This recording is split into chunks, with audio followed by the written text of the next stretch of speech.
ડભોઈ તાલુકાના થુવાવીથી બનૈયા ગામને જોડતા નાળાનો ભ્રષ્ટાચાર સામે આવ્યો છે। 6 મહિનામાં જ નાળાની કામગીરીમાં ગોબાચારી બહાર આવતા સ્થાનિકોમાં રોષ ભભૂકી ઉઠ્યો છે। ડભોઈ તાલુકાના થુવાવીથી બનૈયા ગામને જોડતા નાળાનો ભ્રષ્ટાચાર 6 મહિનામાં જ નાળાની કામગીરીમાં ગોબાચારી બહાર આવી ગઈ।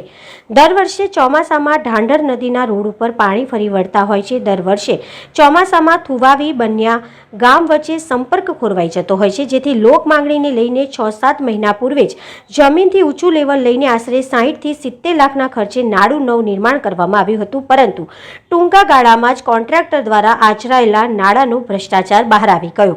નાળાની બંને તરફનો માર્ગ બેસી જતા કપચી નાખી ભ્રષ્ટાચાર ઢાંકવામાં આવ્યો। ઉપરાંત નાળાના મધ્ય ભાગમાં પણ કેટલીક જગ્યાએ હલકી ગુણવત્તાનું કામ અને લેવલ વગર કોન્ટ્રાક્ટર દ્વારા કામગીરી કરેલ નજરે પડ્યું હતું। આજુબાજુ ગામના જાગૃત નાગરિકો દ્વારા અને આ બાબતે વિસ્તારના રહીશોની લાગતા વળગતા રોડ વિભાગના અધિકારીઓને વારંવારની રજૂઆત છતાં કોન્ટ્રાક્ટર અને અધિકારીઓની ઊંઘ હજી ઉડતી નથી। રોડ બને 6-1 મહિના થયા। ક્યાં શું થયું હતું? આ પહેલા રોડ નીચો હતો, ત્યાર પછી પૂરીને આ નવેસરથી રોડ બનાવ્યો છે, પણ એનું લેવલિંગ હજુ બરાબર હરખો રોડ કર્યો નથી। આ કેટલી વાર રજૂઆત કરવા છતાં પણ એટલે શું થયું છે?